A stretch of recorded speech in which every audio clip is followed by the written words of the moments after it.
Hi guys, I'm Kasha. Welcome to the channel and welcome as always to our coffee times to discuss books and horror. And today I'm here as every month to let you know all about the new book releases. So here are 23 books that are coming out in July.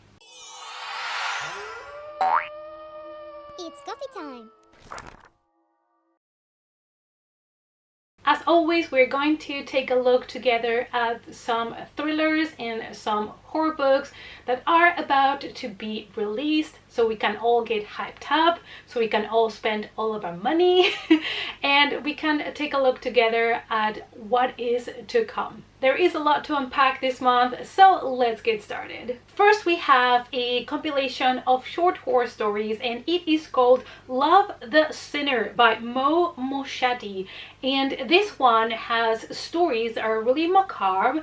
It's all stories that are kind of playing with the horrific aspects of the psychology of the human mind. And at the core, what these stories want to tell you is that the most horrific thing of it all is the humans themselves. Next, we have a YA horror thriller that I am really excited about, and I have this one in pre-order, of course, and that is Getting Away with Murder by Catherine Foxfield, and I'm really excited. I have read 2 of her other books so far, really enjoy them, and this one sounds like it's going to be absolute perfection. They pitched this as Cabin in the Woods, which is one of my favorite horror movies, and you mix it together with Squid Game, which was a wonderful show. So I am like, yes please. So our main character works for a tech company, and this company is trying to figure out who would survive in a horror movie. So they have the typical kind of tropey characters, you know, the cheerleader, the joke, the nerd, all of these tropes. And in this company there is a robot that decides to actually test it in real life. So people are being pulled to play this almost game where someone has to survive. And you know guys, people being selected to survive some sort of like messed up game, I'm there for it. The next one is a graphic novel, and I normally don't include them here, but I thought this one was a lot of fun, and I think this is gonna be perfect for people that are looking for a horror comedy with werewolves. It is called Werewolf by Rob Saucedo, and it is obviously about a werewolf that is on the loose, in this case in Texas, and there is a reporter that is trying to figure out who is behind this, you know, who is the werewolf before a lot more people get killed. So if you're looking for something new, including werewolves, and if you love graphic novels, this might be a perfect pick for summer, and also something that you can take with you for vacation. Next, we have a horror dark fantasy. We have The After Death of Caroline Rand by Catherine Cavendish. There is a weekend party at a manor, and in this manor during the 60s there was a really famous singer that killed herself in it. And the way this book was being described almost gave me a little bit, it reminded me of The Last Night in Soho, which is a movie that also combines 2 different time periods and characters that kind of intertwine between the 2 different time periods. This one almost sounds a little bit gothic because we are in a manor, we are in a place where some sort of death happened that perhaps is not resolved. So if you're looking for a dark fantasy with a little bit of a sprinkle of gothic in it, this one might be for you. And we stay in the horror fantasy realm because we have a debut YA horror fantasy. It's called Those We Drown by Amy Goldsmith. So we have a bunch of teenagers that are doing a semester at the sea on a ship when one of them goes missing. Liv is our main character, and this was supposed to be her perfect summer. She's on a ship, you know, on a cruise. It's kind of like a very fancy one, and she was hoping to have a great time, but now she finds herself investigating a disappearance that possibly is going to turn into murder. And now we have some pure gothic horror for those of you out there that just cannot get enough gothic horror, and it is called A Moonlit Path of Madness by Catherine McCarthy. In this tale, we have a classic story where a girl inherits the house of her parents, and after losing her mother, she realizes when she gets to the house that there is a curse on the family. This is a tragic Gothic tale that is infused with Welsh folklore, which is something really cool and that I have never read before. I don't think I've ever read any Welsh folklore books, so this one might be perfect for you guys if you're looking for something Gothic but also a little bit different. Next we have an adult horror mystery thriller by the one and only Darcy Coates. It's called Dead of Winter. I mean, this book has a premise that we all love. It kind of reminds me to No Exit by Taylor Adams. We have 8 strangers in a cabin in the wilderness, and there is one killer among them. Who is it and how many people have to die before we can figure it out? Also, it is snowy wilderness, so hence why it also reminded me to No Exit by Taylor Adams. And of course, it's one of those situations where you can trust no one. So I'm really excited for this one. And if you guys love Darcy Coates, you can get excited for another release. Now we stay with the adult horror mystery thriller, and we have another release that I am extremely excited about, and that is Burn the Negative by Josh Winning. Our main character, when she was a child, she starred in a cursed 90s flick. And now that 90s movie is being turned into a TV show, and on her way to LA to kind of oversee the new filming of this TV show, she already sees a man jumping off a bridge, and she knows that the curse is already happening again. I love this mix of genres that the book has, and you guys know I love books that have some sort of, you know, TV show, movie, cinema involvement, especially if it's about cursed movies. Yes, please. So I am extremely excited about this one. Next, we move on to short horror stories called The Beast You Are, and these are horror stories by Paul Tremblay. I have been buying all his books. There's a couple that I still have not read yet, including Survivor Song, which I really need to get to, but I have really enjoyed all the books that I have read so far by him.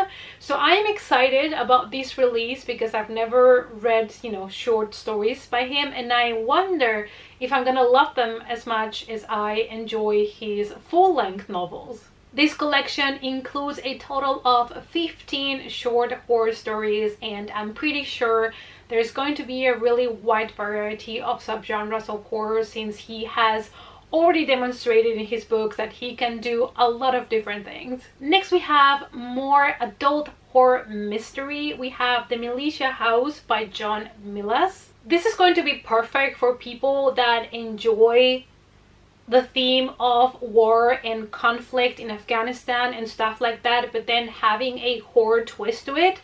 I have to say I'm really intrigued about this one because I don't think I've really read books that involve the military much and horror. So I'm really excited because it's about some people that are being deployed, and there is this rumor that one of these bases is haunted, and I'm just so curious to see what's the horror gonna be, because normally in war we know that the aspect of horror comes from men and what we are doing to each other, but now we have this horror book that is fiction, so I'm hoping to have a different type of horror, you know, some supernatural stuff or something else going on. And we have more horror dark fantasy this month. We have Whisperwood by Alex Woodrow. Anna needs an escape from life, from society, from everything, especially from her abusive ex-boyfriend. So she decides to go somewhere in the wilderness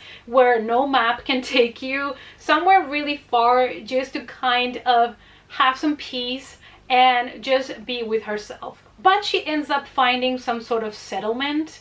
There seems to be some sort of magic in this place, and maybe by trying to save herself and going to this place, she maybe ended up putting herself at a really great danger. And now, my friends, I have a novel for all of you that cannot have enough vampire books this year. It is a adult horror vampire book called Sucker by Daniel Hornsby. Our main character Chuck wants to kind of cut ties with his family, so he decides he needs to find a job. And he ends up finding a job at this company that is experimenting with something that might be quite dangerous. There are secret labs, there are workers that disappear, and I'm really excited to see the take that this book has on vampires, because since we have this kind of tech company, I'm curious to see what kind of things they're trying to develop for or against, so I'm intrigued.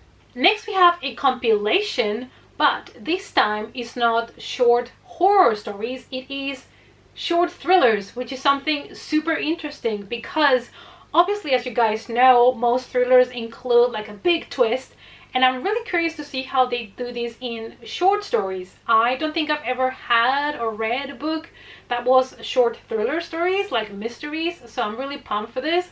It is called Thriller, an anthology of new mystery short stories, and it is edited by Dawn Bruns. It is the second book on a collection that is called Music and Murder. So basically they take popular songs and they turn it into murder mysteries, short stories. So this sounds a lot of fun. I didn't know about the first volume, so apparently this is already the second one that they're doing, and it might be perfect for you guys to try to discover what kind of thriller authors you enjoy, because you get to see a little bit of what they can do. I know thrillers can be a hit or a miss for a lot of people, including myself, so having these compilations might help you find some authors that you might want to give a chance to. Moving on to something else quite interesting, because it is horror poetry, which is also something that doesn't come up too often. This one is called The Price of a Small Hot Fire by E.F. Schroeder. These are experimental and intimate, and they do have a lot to do with grief. It is a semi-autobiographical exploration of grief by a queer author. And now we go back to adult horror novels. We have The Covenant Sacrifice by Lee Allen Howard. We have again one of those characters that is currently struggling, and he cannot commit to a girlfriend even though he does want to kind of settle down. He's a little bit lost and decides to return to his childhood home to do a little bit of soul searching. His hometown is called Anastasis Creek, and this place, after a heavy storm, it is cut off from society, and people from this little town are trapped in there, and I'm guessing that's when the fun is gonna happen. The residents of this small town are gonna start going missing, so we're gonna have to see what is going on in this place. Next we have a mystery thriller called Whisper by Brian Dearborn. Madison is coming out of a fresh breakup, and on top of that she also just lost her father, so she is in a really bad place already, and to top that, her best friend gets murdered. Madison is trying to recover from all of these tragedies when she realizes that this killer might actually be targeting people from her inner circle. She's trying to understand the killer's motive, and of course she's trying to figure out who would do this to her loved ones, and try to stop it before it's too late. Another adult horror novel coming out this year is Unquiet by E. Saxe. This is a Victorian Gothic novel in which a woman discovers in her garden her brother-in-law that she thought was long gone, long time deceased. So she's trying to figure out actually what happened to him, why he disappeared, and everybody thought he was dead. We're in London in 1893, and like I said, this is Victorian Gothic, so you probably kind of already know what kind of story you're gonna get. Gothic novels are very related to family ties, to family dynasties and mansions and manors, and that is what you can expect from this one. Now, the next book that I have to talk to you about, I was quite intrigued about this release. This is queer horror, And this is a book called Camp Damascus. But the reason why I was intrigued is because the author is Chuck Tingle. Chuck Tingle, if you don't know, is a queer author that writes books that are really out there, sometimes involve dinosaurs. I've always had such a good laugh with the covers and the title of his books, and I was really excited in a way that he was coming up with a serious full-length horror novel. I don't know what to expect from this one, but I am kind of excited and intrigued and kind of scared at the same time. I do like that he is putting in the book some important conversation. He is talking about gay conversion camps and all the demons that come with that.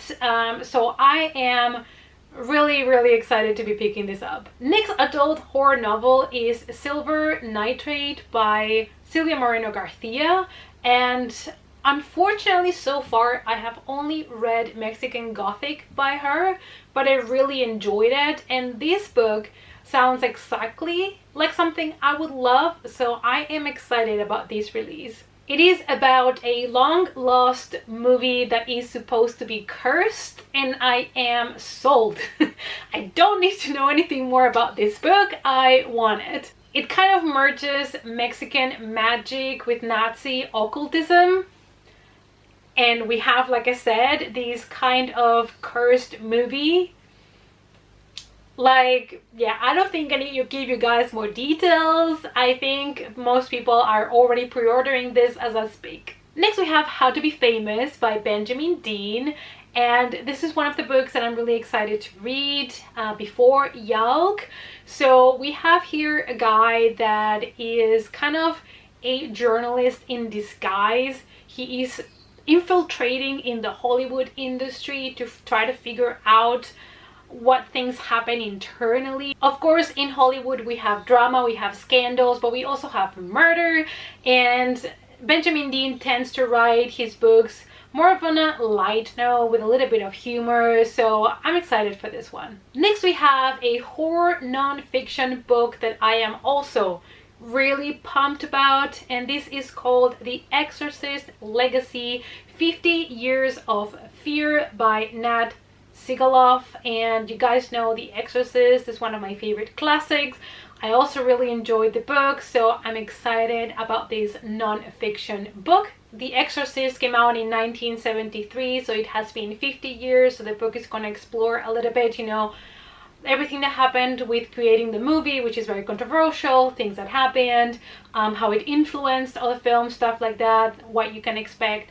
And yeah, I'm really excited about this one, to be honest. Next we have an adult Gothic horror thriller, and it is called Her Little Flowers by Shannon Morgan. The story follows Francine, and she has been living in the family manor for many years, and she knows that she's not living there alone. She knows there are ghosts there with her. The majority of them are nice ghosts, and she even has a ghost that has been her best friend since she was a kid. But then Francine's sister returns to the manor, and she reveals to her really dark secrets about the family. Next we have a horror fantasy novella. It is called The Legend of Charlie Fish by Josh Rountree. In this novella with Western vibes, we have a boy that travels together with a psychic little girl, and they are trying to get away from people that are trying to hunt them. This is going to be quite the unique story. It is kind of gothic, pulp, western with a little bit of comedy, and it's going to be, like I said, very different. So I feel like for people that even like weird fiction, this might be a potential book that they might want to check out, and it is a novella, so it is a quick read. Alright you guys, so those were all the 23 books that I had on my list, all new releases for the month of July. Let me know down below, what are you the most excited about for the month of July? Which other books are coming out that I did not mention that you want to get? Let's talk about it in the comments down below. Thank you guys as always so much for watching, and I hope to see you all in the next coffee time. Bye!